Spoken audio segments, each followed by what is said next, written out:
Today's topic, another Jayco Seneca issue that we're going to repair and do a little research and see what's actually going on. About a month ago, we were out and we started experiencing a lot of gassing off of the gray tank, and come to find out it was coming from the shower drain. And it was bad, and almost to the point where you couldn't even stay inside. So anyway, on the Jayco Seneca Facebook page, the Jayco Seneca Integra Facebook page, there's so many topics and forums of people's input from past experiences, and Lorraine Hargis and her husband has given me so much input, Robert Ross, Brian Miller, and we're going to cover some things that I know that Brian Miller has posted before on the vents, the roof vents that actually come from the gray tank and black tank, and what he had exposed and found and repaired and fixed. So we're going to do the exact same thing on this series. There's probably going to be a 3-part series of this. And but the first thing we're going to do is we're going to tackle this drain. I'm sure it's the trap, and then we're going to go in and disassemble that and replace the trap or repair it, whatever's going on. All the input from Facebook has really been helpful, and I encourage you, if you've not watched any of the Facebook pages from Jayco Seneca or the Jayco Seneca Integra, that you do research this stuff, because it does happen, and it's all repairable. It's just how much you want to do. So let's go inside. We're going to tackle the shower drain first, and we're going to see if it's something that we need to replace or it can be fixed or repaired. And then the second half of the video, we will jump up on the roof and replace the vents that came stock from Jayco, and we're going to use the Siphon 360 vents on top of there. Thank you for those that have put the input in. Lorraine, you have been a tremendous help to me. You and your husband's input on things that we've done, because we've done a lot. And Robert Ross, on your anti-siphon device, I modified it quite a bit differently on the water tank. And there's just been a numerous input and help that I've received from just Facebook alone. So anyway, let's get at it and let's tear into this shower drain, see if we can't get it fixed. Looking at the shower pan, the waterless trap is located behind the heater vent duct. So we are going to remove this cover, and then we'll remove the ductwork behind it, and then I will show you where the waterless trap is located underneath the shower pan. With the heater duct removed, you can see the drain where it comes through the floor pan of the shower and into the waterless trap. So your 6-inch, actually it's probably like a 4-inch piece, that is your waterless trap. This is a really tight area. You can only put one hand in there to undo all your fittings. It's tight and not impossible, but it can be done. So I also tried to install like a regular water trap for an RV, and there is no room whatsoever. So you have to go with this waterless trap system. I went ahead and foam filled some big air gaps, big holes that were in the floor, and that's important for either critters or even your heat and air, losing heat and air through those holes. So this is the waterless trap. It's nothing really special. You would expect probably a lot more. To me, when I first pulled it off, it looked like just a regular piece of pipe. I had no clue what it was, never seen anything like this before. But it does have a flow direction arrow, so you will have to face this in the direction of flow of the water. So inside the waterless trap, there is a diaphragm, and as you are running water, the head pressure from the water fills the drain, and then this opens, allowing the water to bypass through. When you shut the water off, the head pressure is not there, and this closes off. When we experienced the issue, this had about just a hairline crack at the top of it, or whichever way it was laying, because this is non-directional, so it doesn't matter if this thing is facing this, or it can actually even be used in a vertical position as well. And but anyway, that's what keeps the gas from the gray tank from coming back up into your shower drain. So anyway, I went ahead and changed that out just to avoid another issue down the road. In the process of all this, I decided that I'd go ahead and change the air admittance valves underneath the vanity as well as the kitchen sink. I will put the link below of these Odie brands, and it is a better quality of air admittance valve than what comes from factory. This is the air admittance valve installed underneath the kitchen sink. You will have to cut the pipe on both of the ABS pipes to put the adapter on for the 1.5 metal thread air admittance valve. Part number for these is the 39230, and they are a 20 DFU branch and an 8 DFU stack, and those were recommended by Robert Ross, so I went ahead and installed those.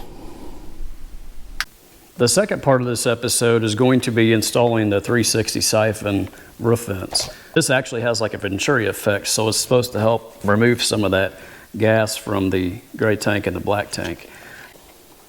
So everything that I've read on Jayco Seneca Facebook page and the Jayco Seneca Integra, anyone that has already done this will testify that it has helped with the gasification of the gray and the black water tanks inside the coach. So it's just one more step that we can take to eliminate that problem.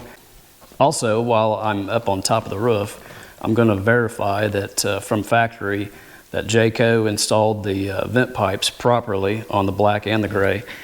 And I believe it's Brian Miller from Facebook, Jayco Seneca or Jayco Seneca Integra, he's kind of on both, had mentioned that when Jayco installed those pipes from the gray tank and the black tank, the vent pipes, they left an air gap around those pipes. But what's more interesting is that they drilled a hole through the AC duct, and you have two ducts. You have one on each side of that motorhome that your AC runs through. And but anyway, they, for whatever reason, went through that duct. So then what happens is the pipe only is raised just maybe an inch or whatever it is from the roof line, and then when that air conditioner kicks on, it's pulling whatever gas may be in that pipe, and it's just sucking it right down into your air duct. So we're going to check for that and make sure that this is not the case in this coach. So I'm going to go up on the roof, I'm going to take off the old vents, peel away all that old die core, and see if we have vent pipes that were installed correctly. Let's head up to the top of the roof. So this is the stock vent cap for the gray tank. I'm going to remove all this die core. One of the benefits of having a fiberglass roof is you don't have to worry about the rubber liner so much. So I've just got a little putty knife, and this should come up fairly easy. And we're just going to remove all this old stuff.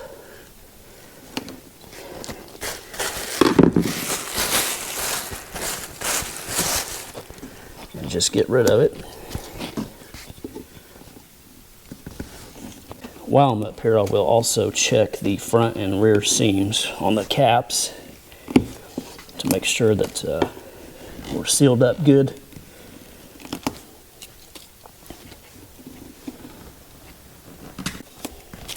My next project will be, after this, the third segment, will be to replace this fan to an automatic opening fan, because apparently some short people cannot reach up there to open the vent.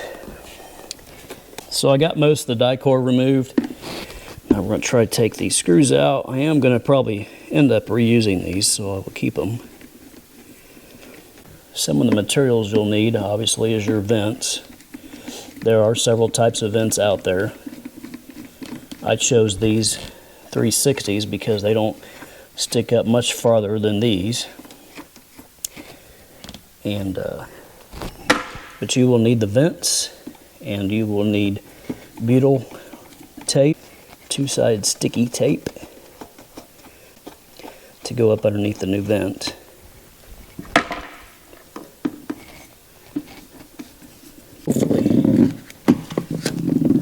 Oh yeah, just as I suspected.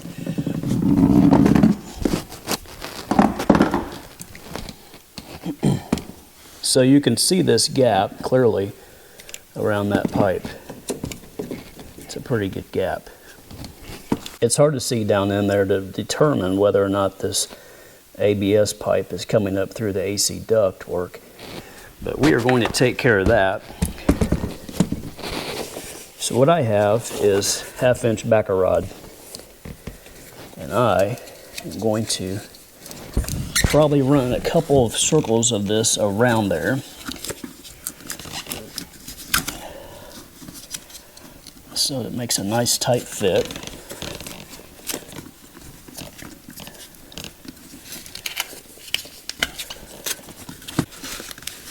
The length of the pipe might be a little tall for those new ones. I'm not sure what you have to have for those.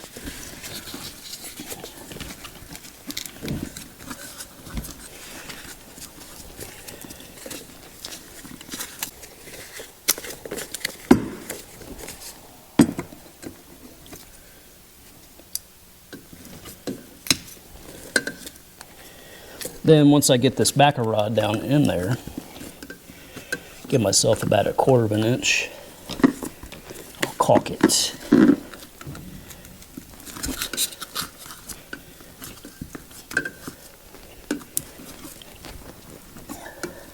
So what I'm using to caulk this is black, that's all I have. And it's the DAP Ultra. And all I'm going to do is just kind of fill that void up around this pipe.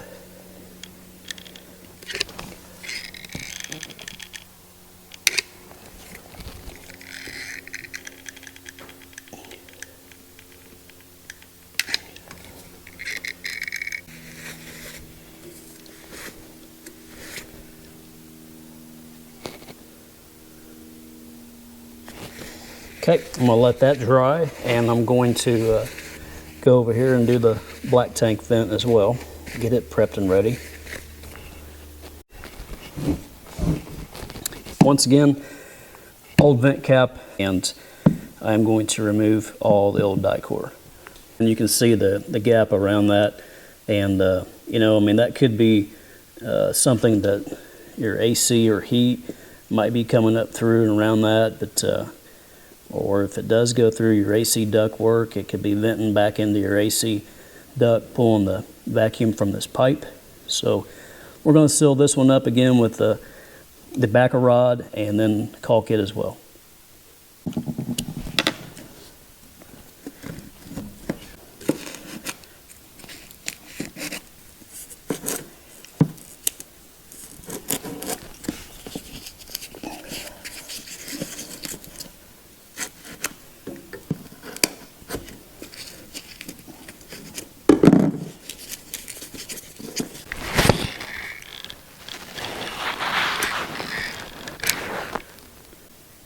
This pipe here is a little short, so it may require some extension on it, in which I'll have to get a coupling, and I've already got the ABS pipe, so we're going to let this dry, figure out how much pipe I actually need, and continue on this another day.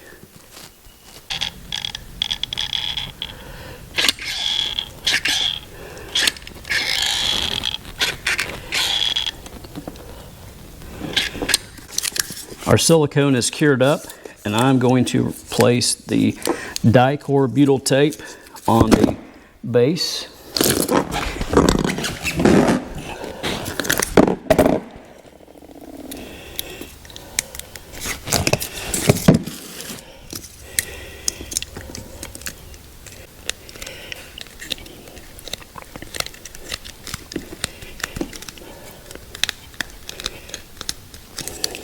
All right.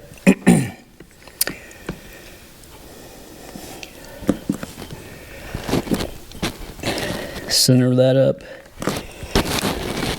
Squeeze that down. Now we need to take the funnel, and we need to apply glue right along this edge here, up on the top. And we're going to go ahead and set that in.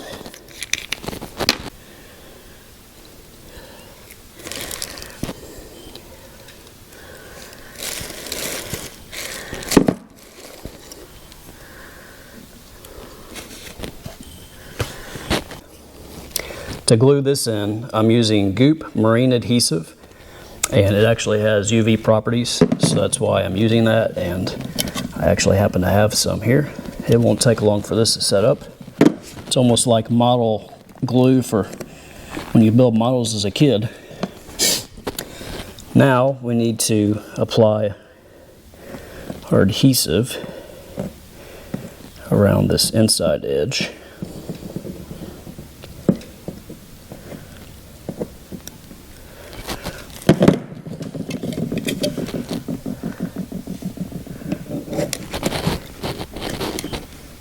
And there it is. On your exposed pipe coming up through the roof, you want to have at least 5/8 to 3/4 inch of pipe reveal above your roof line. It was cut at an angle from factory, and I probably only have a 1/2 inch here, and there's probably almost probably 3/4 of an inch on the other side. So you really want 5/8 to 3/4 inch reveal of that vent pipe coming through the roof. And the black tank I'll have to cut down, so it's too tall. Anyway, let that dry. I'll set my screws. Now, to get our 3/4 inch reveal on this, I'm actually using electrical tape. I'm going to use this red, and I'm going to make myself a line, and that will be my 3/4 inch reveal.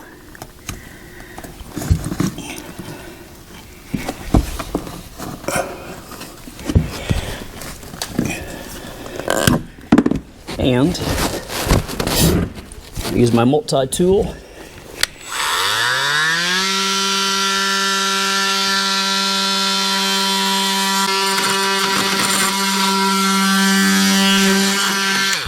And there we go. And there we go. We now have our 3/4 inch reveal. I'll take this back off. All right, same thing here. We're going to put our butyl tape on.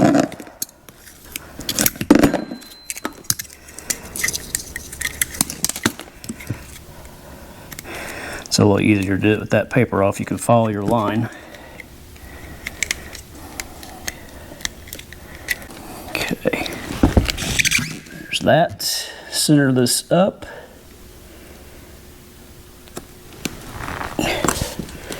Compress it.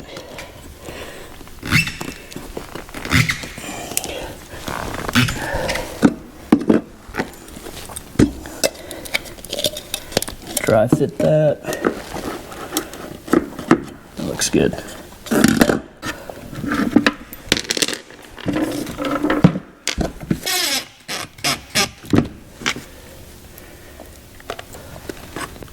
These screws did not come with this kit. These are just the old ones.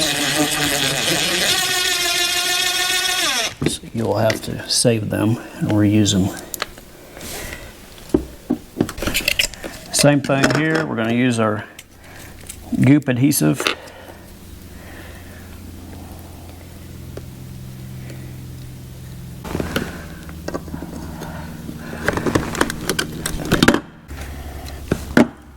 And then we will use our Goop adhesive on the outside of this.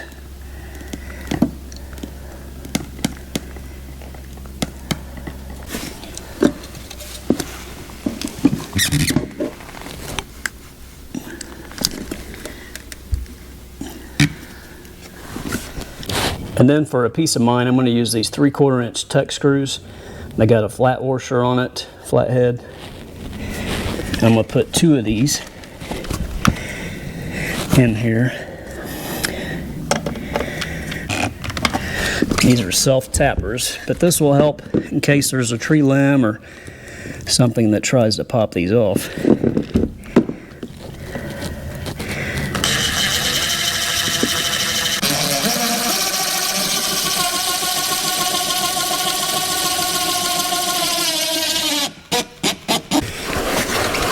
Clean this up, and then we are ready for the self-leveling lap sealant.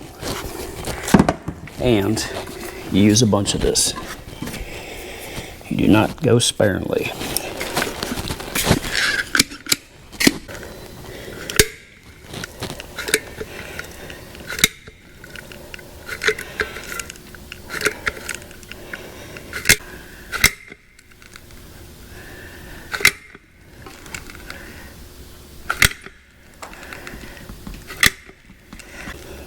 this will self-level, so it won't look so big and bulky when it's finished. Same thing on this one.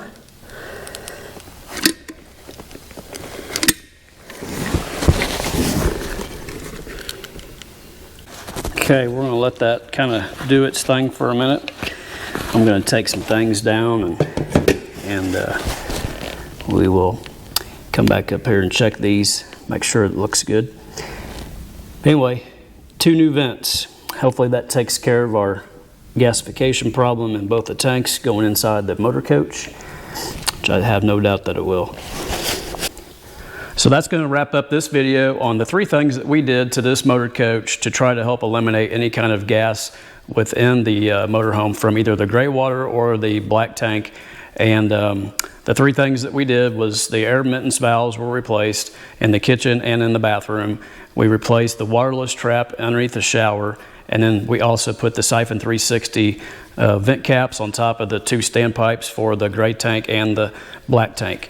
So hopefully that works, and from everything I've read, that this will definitely help. Thanks for watching. Please subscribe and like our videos, and we will try to give you some more updates. The next thing that we'll probably do to this, maybe in the winter, will be the new shower vent. We're going to put a fully automated vent in there so it can open and close itself, and nobody has to try to reach up there because the ceilings are so high to open and close that. So anyways, stay tuned for that, and thanks for watching. See you next time.